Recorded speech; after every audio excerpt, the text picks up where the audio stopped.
ദൈവതിരുനാമത്തിന് മഹത്വം ഉണ്ടാകട്ടെ. വിശുദ്ധ വേദപുസ്തകം ഒരു പ്രവചന ഗ്രന്ഥമാണ്.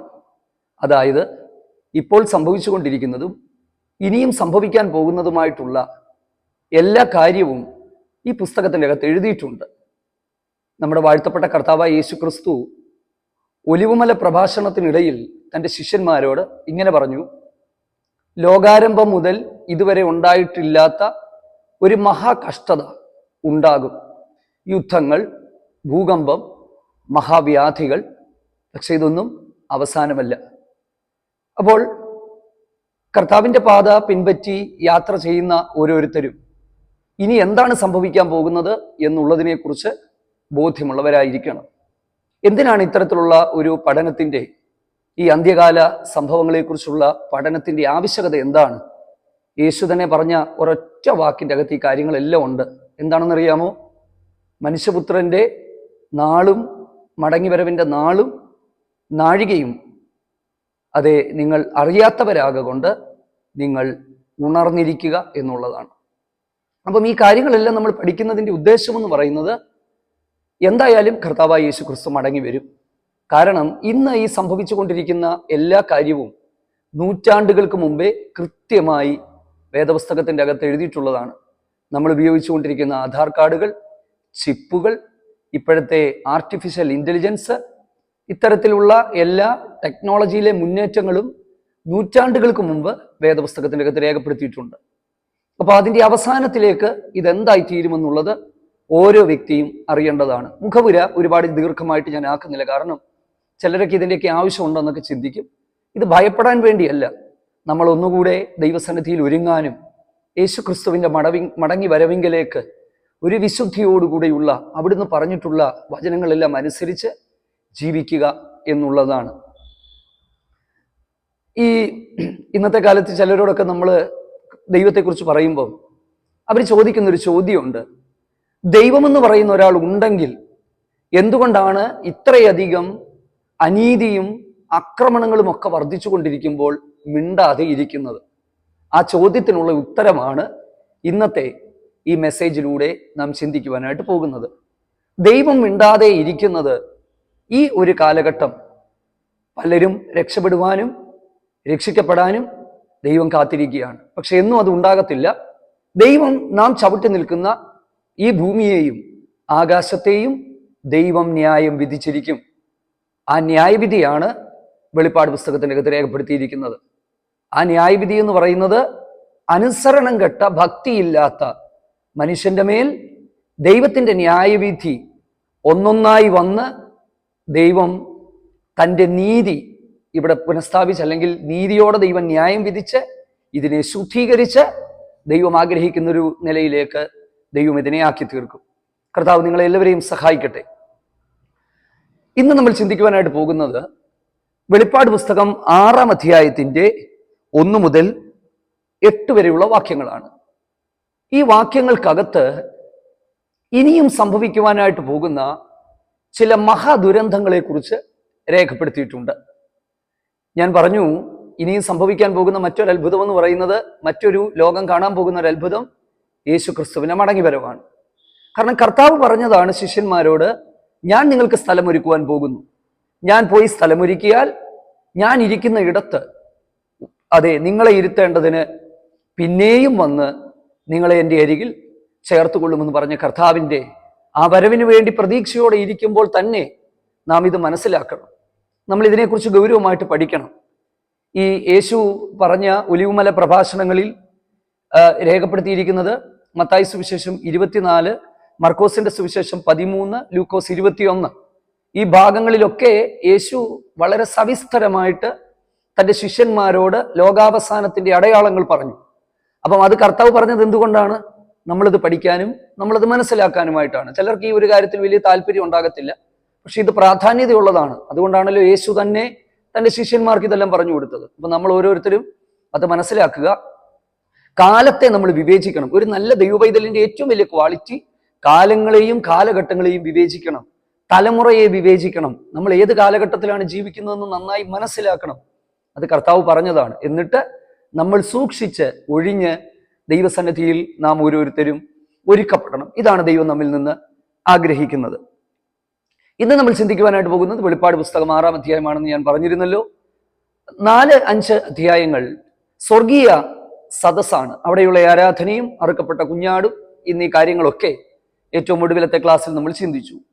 ഇന്ന് 6-ാം അധ്യായം ആരംഭിക്കുമ്പോൾ അവിടെ എഴുതിയിരിക്കുന്നത് കുഞ്ഞാട് മുദ്രകളിൽ 1 പൊട്ടിച്ചു എന്നാണ് എഴുതിയിരിക്കുന്നത്.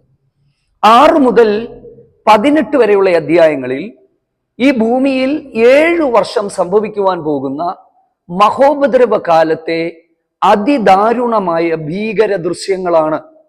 എന്ന് പറഞ്ഞാൽ പ്രവാചകനായ ദാനിയേലിന്റെ പുസ്തകത്തിൽ യഹോവയാം ദൈവം ദാനിയേലിന് വെളിപ്പെടുത്തി കൊടുത്തതാണ് ഏറ്റവും ഒടുവിലത്തെ ഒരാഴ്ച വട്ടം, അതായത് 7 വർഷം. ഇനിയും ഈ ഭൂമിയിൽ സംഭവിക്കുവാനായിട്ട് പോകുന്ന 7 വർഷത്തെ ഒരു കാലഘട്ടം. ആ കാലഘട്ടത്തിൽ ലോകാരംഭം മുതൽ ഇതുവരെ ഉണ്ടായിട്ടില്ലാത്ത ഭീകരമായ ദുരന്തങ്ങൾക്ക് ഈ ഭൂമി സാക്ഷിയാകും. അതെന്തൊക്കെയാണെന്ന് ഞാൻ നിങ്ങളോട് പറയുമ്പോൾ നിങ്ങൾക്കത് മനസ്സിലാകും. ഇത് പറഞ്ഞാൽ പലർക്കും മനസ്സിലാകില്ല. ഈ കൊറോണയൊക്കെ ഉണ്ടാകുന്നതിന് മുമ്പേ മഹാവ്യാധികൾ ഭൂമിയിൽ ഉണ്ടാകുമെന്ന് കർത്താവ് പറഞ്ഞതാണ്. പക്ഷെ ഇതൊന്നും അവസാനമല്ലെന്ന് നമ്മൾ മനസ്സിലാക്കണം. അപ്പം ഇപ്പോൾ സംഭവിച്ചുകൊണ്ടിരിക്കുന്ന ഈ കാര്യങ്ങളെല്ലാം നൂറ്റാണ്ടുകൾക്ക് മുമ്പ് ബൈബിളിൽ രേഖപ്പെടുത്തിയതാണ്. ഞാനത് വളരെ വേഗത്തിൽ മുൻപോട്ട് പോവുകയാണ്. 6 മുതൽ 18 വരെയുള്ള അധ്യായങ്ങളിൽ നമ്മൾ പ്രധാനമായും ശ്രദ്ധിക്കേണ്ടുന്നത് 7 മുദ്ര, 7 ദൂതന്മാരുടെ 7 ക്രോധ കലശങ്ങൾ, 7 കാഹളം, മൊത്തത്തിൽ 21. അപ്പം ഇങ്ങനെയാണ് ആ ദൈവിക ന്യായവിധി പോകുന്നത്. 7 മുദ്ര, 7 കാഹളങ്ങൾ, ദൂതന്മാർ ഊതുന്ന 7 കാഹളങ്ങൾ, 7 ക്രോധ കലശങ്ങൾ. അപ്പോൾ ഇതിൽ ആദ്യത്തെ 4 മുദ്ര പൊട്ടിക്കുമ്പോൾ ഭൂമിയിൽ സംഭവിക്കുവാൻ പോകുന്ന കാര്യങ്ങളാണ്. എന്ന് പറഞ്ഞാൽ അതാണ് അടുത്തതായിട്ട് ഇനി ഈ ലോകത്തിൽ സംഭവിക്കുവാനായിട്ട് പോകുന്നത്. അതിനു മുമ്പ് കർത്താവിന്റെ മടങ്ങിവരവ്, അതേ ആകാശത്തിൽ കർത്താവ് മേഘത്തിൽ വന്ന് കാത്തിരിക്കുന്ന തന്റെ വിശുദ്ധന്മാരെ കൊണ്ടുപോയതിനു ശേഷം അതിനനുബന്ധമായി ഇനി ഈ ലോകത്തിൽ സംഭവിക്കുവാനായിട്ട് പോകുന്ന കാര്യങ്ങളാണ് നമ്മൾ ചിന്തിക്കുവാനായിട്ട് പോകുന്നത്. അത് എന്തൊക്കെയാണ് എന്നുള്ളത് ഇന്നത്തെ ഈ പഠനത്തിൽ ദൈവത്തിന്റെ ആത്മാവ് നമുക്ക് വെളിപ്പെടുത്തി തരട്ടെ. 6-ാമത്തെ അധ്യായത്തിൽ 1 മുതൽ 7 വരെയുള്ള വാക്യങ്ങളിൽ ആദ്യത്തെ 4 മുദ്രകൾ പൊട്ടിക്കുമ്പോൾ 4 കുതിരകളാണ് പ്രത്യക്ഷപ്പെടുന്നത്. ഈ കുതിരകൾ പ്രത്യക്ഷപ്പെടുന്നത് പോലെ തോന്നിയാലും ഇതിന്റെ പുറകിലെ ആത്മീയ അർത്ഥം എന്താണെന്ന് നമുക്ക് ചിന്തിക്കാം. 6-ാം അധ്യായം 1-ാം വാക്യം ആരംഭിക്കുമ്പോൾ കുഞ്ഞാട് മുദ്രകളിൽ 1 പൊട്ടിച്ചു എന്നാണ് എഴുതിയിരിക്കുന്നത്. സത്യത്തിൽ ഈ കുഞ്ഞാട് കർത്താവായ യേശു ക്രിസ്തുവാണ്. എന്തുകൊണ്ടാണ് യേശു ക്രിസ്തു എന്ന് പറയാത്തത്? ഞാൻ കഴിഞ്ഞ ദിവസങ്ങളിൽ പറഞ്ഞു, കുഞ്ഞാടായിട്ടാണ് യേശു ക്രിസ്തുവിനെ ഇവിടെ ചിത്രീകരിച്ചിരിക്കുന്നത്, കാണുന്നത്. അതിന്റെ കാരണം എന്താണെന്ന് ചോദിച്ചാൽ, ഈ ലോകത്തിന്റെ പാപത്തെ മുഴുവനും താൻ വഹിച്ച് നിത്യജീവനും വീണ്ടെടുപ്പും തന്റെ മരണത്തിലൂടെ സാധ്യമാക്കി തീർത്തതുകൊണ്ട് ഇനിയും ഈ ഭൂമിയെ ന്യായം വിധിച്ച്, അല്ലെങ്കിൽ ഈ മുദ്ര പൊട്ടിച്ച് ഈ ഭൂമിയെ ന്യായം വിധിച്ച് പിതാവിന്റെ കൈകളിലേക്ക് ഈ നഷ്ടപ്പെട്ടു പോയ ഭൂമിയെ മടക്കി കൊടുക്കുവാനായിട്ട് കഴിയുന്ന ഒരാളുണ്ടെങ്കിൽ അത് യേശു ക്രിസ്തു മാത്രമാണ്. അത് നമ്മൾ കഴിഞ്ഞ ദിവസങ്ങളിൽ ചിന്തിച്ചല്ലോ. അപ്പം അതാണ്. അപ്പോൾ 1-ാമത്തേത് മുദ്രകൾ പൊട്ടിച്ചപ്പോൾ നീ വരിക എന്ന് 4 ജീവികളിൽ 1 ഇടിമുഴക്കം പോലെ പറയുന്നത് ഞാൻ കണ്ടു. നീ വരിക, കം എന്ന് പറഞ്ഞാൽ ഭൂമിയിൽ സംഭവിക്കുവാനായിട്ട് പോകുന്ന മഹാദുരിതങ്ങൾ, ദുരന്തങ്ങൾ എന്തൊക്കെയാണ്, നീ അത് വന്ന് കാണുക എന്ന് പറഞ്ഞു. അതിൽ 1-ാമത്തേത് ഒരു വെള്ളക്കുതിരയാണ്. ഈ വെള്ളക്കുതിരയെ കുറിച്ച് എഴുതിയിരിക്കുന്നത്, അതിന്മേൽ ഇരിക്കുന്നവന്റെ കയ്യിൽ ഒരു വില്ലുണ്ട്, കിരീടം ലഭിച്ചു, ജയിക്കുവാനും ജയിക്കാനായും പുറപ്പെട്ടു. ആരാണിത്? വെള്ളക്കുതിര എന്ന് പറയുന്നത് വെള്ള എല്ലായ്പ്പോഴും സമാധാനത്തെയാണ് കാണിക്കുന്നത്. അപ്പോൾ സമാധാനം നഷ്ടപ്പെട്ട ലോകത്തിൽ ഭൂമിയെ സമാധാനത്തോടെ ഞാൻ ഭരിക്കാമെന്ന് പറഞ്ഞുകൊണ്ട് ഒരു വ്യക്തി വരുന്നു. അതാണ് എതിർ ക്രിസ്തു.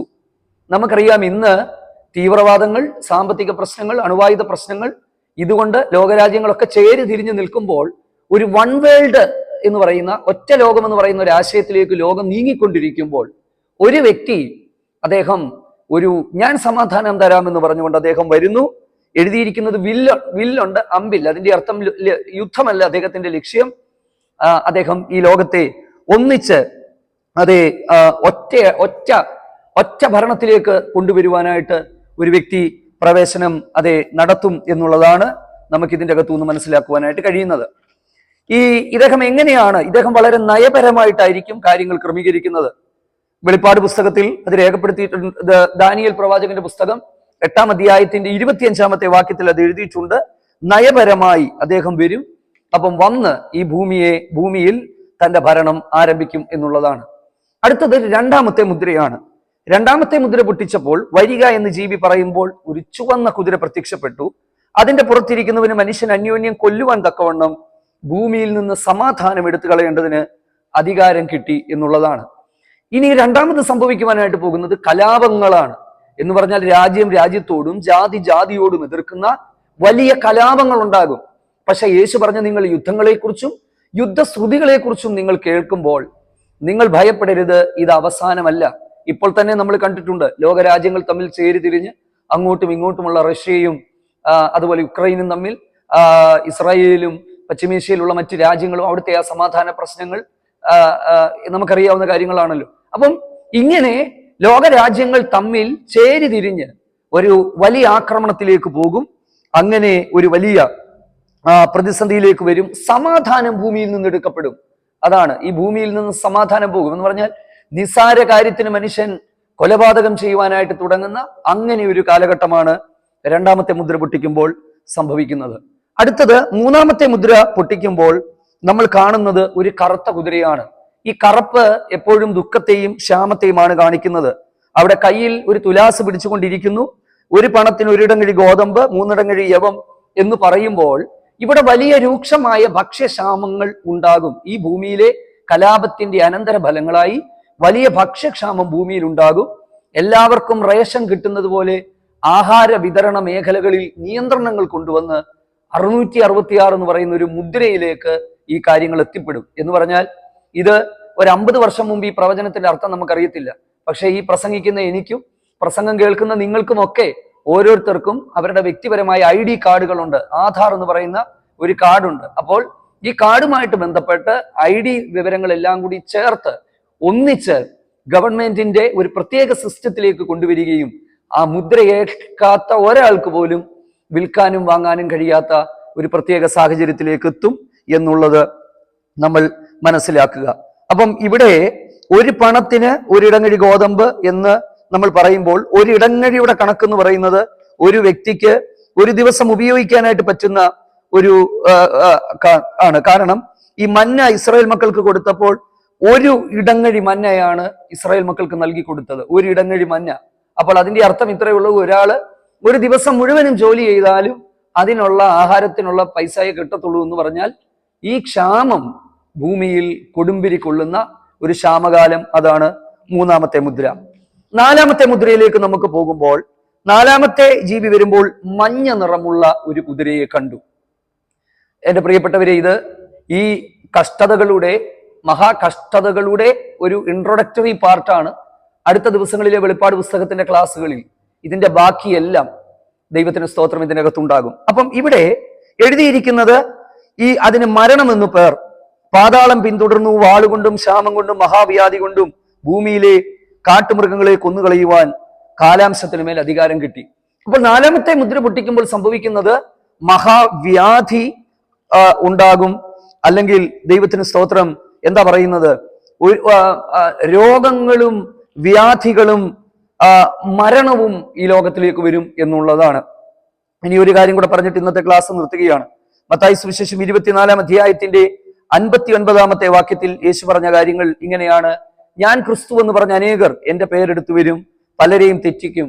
നിങ്ങൾ യുദ്ധങ്ങളെയും യുദ്ധശ്രുതികളെയും കുറിച്ച് കേൾക്കും, ക്ഷാമമുണ്ടാകും, ഭൂകമ്പമുണ്ടാകും എന്നുള്ള കാര്യങ്ങളാണ്. അപ്പോൾ ഞാൻ ഇന്നത്തെ ഈ ക്ലാസ് ഇവിടെ കൊണ്ട് അവസാനിപ്പിക്കുകയാണ്. 4 കാര്യങ്ങളെ കുറിച്ച് ഞാൻ പറഞ്ഞല്ലോ. അപ്പം ഇത് ഇനിയും ഭൂമിയിൽ ഉണ്ടാകുന്ന മഹാദുരന്തത്തിന്റെ നാളുകളാണ് ഈ 7 വർഷത്തെ സമയം. എന്നാൽ പ്രത്യാശയോടെ, ക്രിസ്തീയ പ്രത്യാശയോടെ ജീവിക്കുന്ന ഒരു ദൈവപൈതലിന് ഒരു കാര്യം ഉറപ്പാണ്: നമ്മൾ ദൈവത്തിന് സ്തോത്രം, ആമേൻ, നമ്മുടെ വിശ്വാസത്തിൽ ഉറപ്പോടെ കൂടെ നിൽക്കുക, കർത്താവിനെ എതിരേൽക്കുവാൻ നമ്മൾ ഒരുങ്ങുക, വിശുദ്ധിയോടെ നമ്മുടെ ജീവിതം നയിച്ച് മുൻപോട്ട് പോവുക. ഈ അന്ത്യകാല പ്രവചന പഠനങ്ങൾ നമുക്ക് അനുഗ്രഹമായി തീരട്ടെ. ഒരു കാര്യം കൂടെ ചേർത്ത് പറയുകയാണ്: യേശു കർത്താവിന്റെ മടങ്ങിവരവിന്, അല്ലെങ്കിൽ ഈ വെളിപ്പാട് പുസ്തകത്തിൽ എഴുതിയിരിക്കുന്ന ഈ 7 വർഷത്തെ ഈ മഹോപദ്രവ കാലം നടക്കുവാൻ സാധ്യതയുള്ള, ഏറ്റവും സാധ്യതയുള്ള ഒരു തലമുറയിലാണ് ഞാനും നിങ്ങളും ജീവിക്കുന്നത്. അതുകൊണ്ട് അടുത്ത ദിവസങ്ങളിൽ ഇതിന്റെ ബാക്കി ഭാഗങ്ങൾ നമുക്ക് ചിന്തിക്കാം. കർത്താവ് നമ്മളെല്ലാവരെയും ധാരാളമായിട്ട് സഹായിക്കട്ടെ. ആമേൻ.